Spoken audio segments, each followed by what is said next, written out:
नमस्कार स्वागत करुच्ची आज केतोटी मुख्य गुरुत्वपूर्ण खबर को आपण मानकु दर्शक बंधु एबे एबे हमर हस्तगत होतिबा सद्यतम सूचना केतोटी गुरुत्वपूर्ण खबर रही। प्रथम खबर रही वर्षा संपर्कित।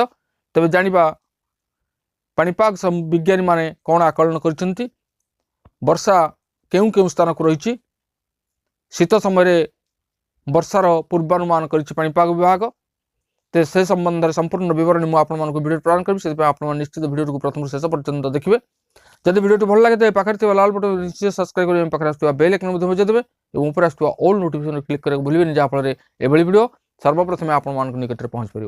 तेज आसतु जाना आज प्रथम खबरटी को पाणीपाग संपर्कित खबरटी। भारतीय पाणीपाग केन्द्र जानुआरी रु मार्च पर्यंत संभाव्य वर्षा को नहीं एक नुआ पूर्वानुमान जारी करिछि। यही आकलन कौची एथर जानुआरी रु मार्च भितर उत्तर पश्चिम भारत को छाड़देले बाकी सबुठी वर्षा स्वाभाविक ठारू अधिक रही पारे। कोहला पाग सह वर्षा हेबो एवं शीत कमिजिवो बोली पाणीपाग विभाग पक्षरु पूर्वानुमान करा जायछि। शीत राज्यर आभ्यंतरीण अंचल सहित उपकूल रे बढ़िबार संभावना रही। राज्यर कलाहांडी, कंधमाल, सुंदरगढ़, झारसुगुड़ा, संबलपुर, बरगढ़, बौद्ध, सोनपुर समेत उपकूल ओडिशार अधिकांश जिले में शीत बढ़िबो। आसंता 4 रु 5 दिन पर्यंत तापमात्रा रे कौनसी परिवर्तन हेबार संभावना नहीं। आसंता 2 दिन पर्यंत राज्य में विभिन्न स्थान में कुहुड़ी दृश्यमान हेबो। जानुआरी मासरे भी राज्य में स्वाभाविक ठारू अधिक वर्षार संभावना रही। यही संभाव्य चित्र अनुसार एथर जानुआरी रे ओडिशा रे विशेष शीत अनुभूत हेबो नहीं। स्वाभाविक ठारू अधिक रहिबो रातिर तापमात्रा, हेले दिनर तापमात्रा पश्चिम और केंद्रीय ओडिशा रे कम रही पारे। परवर्ती खबर रही फेब्रुआरी पूर्व राज्य में लागू हेबो आभा कार्ड। एणिकी गोटे आकाउंट रे रहिबो रोगींकर समस्त डाटा। खूब शीघ्र लागू करा जिवो, खूब शीघ्र लागू हेबो national digital health mission. National health authority अधीन रहिबो एही कार्ड। एही कार्ड रो ना रही आयुष्मान भारत हेल्थ अकाउंट बा आभा कार्ड। एही कार्ड आसिया परे रोगी को आउ प्रेस्क्रिप्शन धरी बुलिया पई पड़िबो नाही। लोक संख्या अनुसार आभा अकाउंट रेजिस्ट्रेशन करा जिवो। एने सूचना दैछंती स्वास्थ्य मंत्री मुकेश महालिंग। लोके एही कार्ड ऑनलाइन आवेदन करि परिबे। आवेदन प्रक्रिया आरंभ हो जाइछि।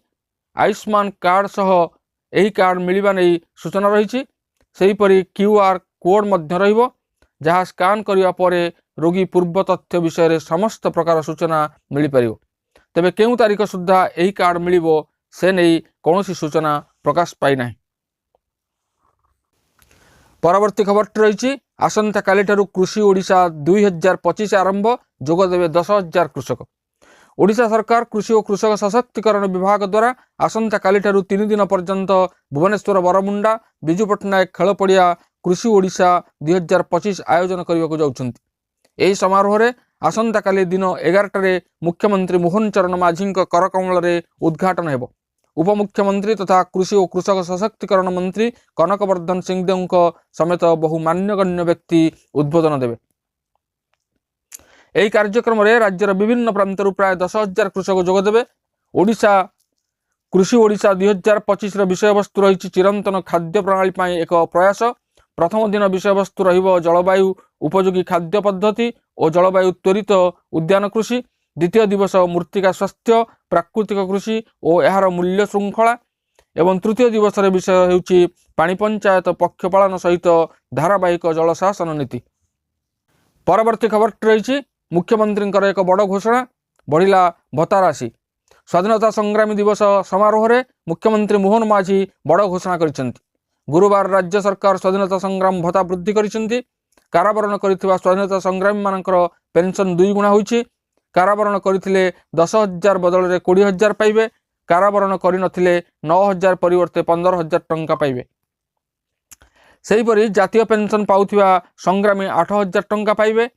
जातीय पेंशन ग्रहण करुथिबा व्यक्ति विशेषज्ञ पई 8,000 रु 10,000 टंका वृद्धि हेबो।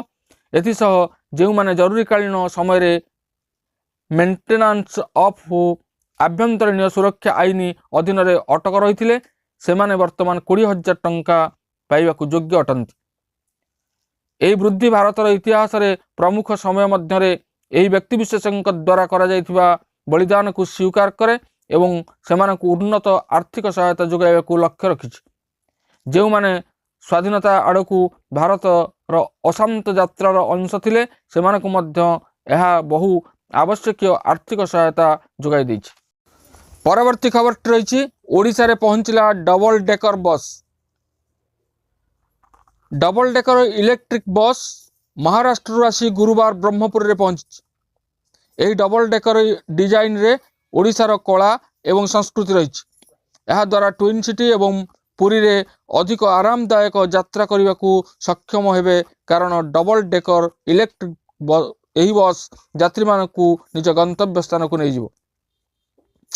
ଏହି ବସ୍ ସର୍ବଭାରତୀୟ ସ୍ତରରେ ପ୍ରଥମ ବୋଲି ଜଣାପଡ଼ିଛି।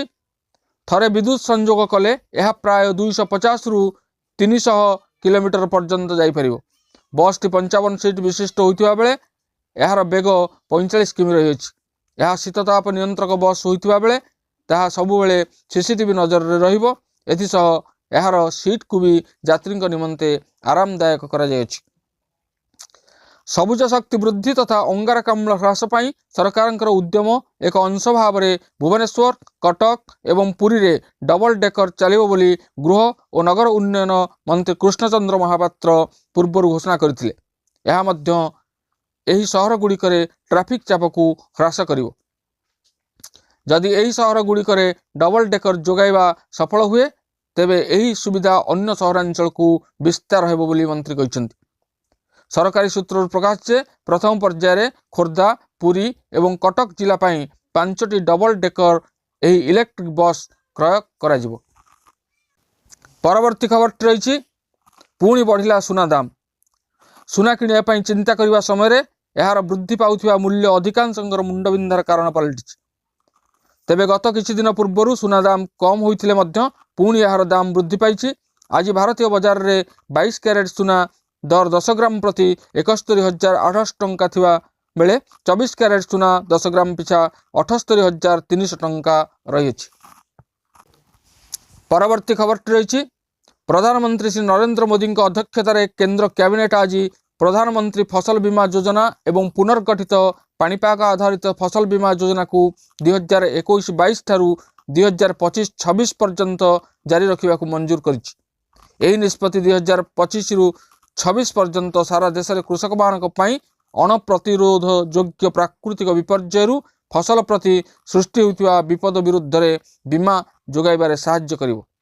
ଏହା ବ୍ୟତୀତ ଏହି ଯୋଜନାର କାର୍ଯ୍ୟାନ୍ୱୟନରେ ବ୍ୟାପକ ମାତ୍ରାରେ ପ୍ରଯୁକ୍ତି ବିଦ୍ୟା ପ୍ରୟୋଗ ଜରିଆରେ ସ୍ୱଚ୍ଛତା ବୃଦ୍ଧି, ବୀମା ଦାବି ଆକଳନ ଏବଂ ସମାଧାନ ଦିଗରେ ଅଗ୍ରସର ହେବା ଲାଗି କେନ୍ଦ୍ର କ୍ୟାବିନେଟ୍ 824.77 କୋଟି ଟଙ୍କାର ବ୍ୟୟବରାଦ ସହିତ ନବସୃଜନ ଏବଂ ପ୍ରଯୁକ୍ତି ବିଦ୍ୟା ପାଣ୍ଠି ସୃଷ୍ଟି କରିବା ପ୍ରସ୍ତାବକୁ ମଧ୍ୟ ମଞ୍ଜୁରୀ ଦେଇଛି। ପରବର୍ତ୍ତୀ ଖବରଟି ରହିଛି ଆଜିଠାରୁ 11 ଦିନ ପାଇଁ ସମସ୍ତେ ଫେରିଯିବେ ଦ୍ୱାପର ଯୁଗକୁ, କାରଣ ଆଜିଠୁ ଆରମ୍ଭ ହେବ ବିଶ୍ୱ ପ୍ରସିଦ୍ଧ ଧନୁଯାତ୍ରା। ଆଜିଠୁ ଚାଲିବ କଂସର ରାଜୁତି। ବରଗଡ଼ ସହର ପାଲଟିଯିବ ମଥୁରା ନଗରୀ। ଆଉ କଂସଙ୍କର ଅଟହାସ୍ୟ ଓ ଆଦେଶରେ ଥରହର ହେବ ମଥୁରା ନଗରୀ। ଏଥିପାଇଁ ସମସ୍ତ ପ୍ରସ୍ତୁତି ଶେଷ ପର୍ଯ୍ୟାୟରେ ପହଞ୍ଚିଛି। ଆଜିଠାରୁ 13 ତାରିଖ ଯାଏ ବରଗଡ଼ ପାଲଟିଯିବ ମଥୁରା ନଗରୀ ଏବଂ ଅମ୍ବାପାଲି ହୋଇଯିବ ଗୋପପୁର। ସମସ୍ତେ ଫେରିଯିବେ ସେହି ଦ୍ୱାପର ଯୁଗକୁ। 8 କିଲୋମିଟର ପରିଧି ମଧ୍ୟରେ 3ଟି ଦରବାର ଓ 18ଟି ମୁକ୍ତାକାଶ ରଙ୍ଗମଞ୍ଚରେ ବରଗଡ଼ ବିଶ୍ୱ ପ୍ରସିଦ୍ଧ ଧନୁଯାତ୍ରା ଅଭିନୀତ ହେବ। ବହୁଦିନ ଧରି ଯାତ୍ରା ପାଇଁ ଚାଲିଥିବା ମଞ୍ଚ ତୋରଣ ସହ କଳାକାରମାନଙ୍କର ପ୍ରସ୍ତୁତି ଅନ୍ତିମ ପର୍ଯ୍ୟାୟରେ ପହଞ୍ଚିଛି। ଏଥର ଯାତ୍ରାକୁ ଖୁବ୍ ଆକର୍ଷଣୀୟ କରାଯିବାକୁ ନିଷ୍ପତ୍ତି ହୋଇଛି। ଉଦ୍ଘାଟନୀ ଦିବସରେ ଅପରାହ୍ନ 2ଟାରେ ଗାନ୍ଧୀ ଛକରୁ ସାଂସ୍କୃତିକ ଶୋଭାଯାତ୍ରା ଆରମ୍ଭ ହେବ ବୋଲି ଜିଲ୍ଲା ସୂଚନା ଓ ଲୋକସମ୍ପର୍କ ଅଧିକାରୀ ପ୍ରହ୍ଲାଦ ଖୋସଲା ସୂଚନା ଦେଇଛନ୍ତି। ଉଦ୍ଘାଟନୀ ଦିବସରେ ଅତିଥି ରୂପେ ସ୍ଥାନୀୟ ସାଂସଦ ଓ ବିଧାୟକଗଣ ଉପସ୍ଥିତ ରହିବେ ବୋଲି ସୂଚନା ମିଳିଛି। ପରବର୍ତ୍ତୀ ଖବରଟି ରହିଛି ନୂଆ ବର୍ଷରେ ନୂଆ ନିୟମ। ସର୍ବସାଧାରଣ ସ୍ଥାନରେ ବୁର୍ଖା କି ହିଜାବ ପିନ୍ଧି ପାରିବେନି ମହିଳା। ନିୟମ ନ ମାନିଲେ 96,000 ଜରିମାନା। ନୂଆ ବର୍ଷରେ ଆସିଲା ନୂଆ ନିୟମ। ସର୍ବସାଧାରଣ ସ୍ଥାନରେ ପିନ୍ଧି ପାରିବେନି ବୁର୍ଖା, ଢାଙ୍କି ପାରିବେନି ମୁହଁ, କଟକଣା ଲଗାଇଲେ ସରକାର। ନିୟମ ନ ମାନିଲେ ଗଣିବେ ମୋଟା ଅଙ୍କର ଜରିମାନା। କେଉଁଠାରେ ଲାଗୁ ହୋଇଛି ଏହି ନିୟମ ଜାଣନ୍ତୁ।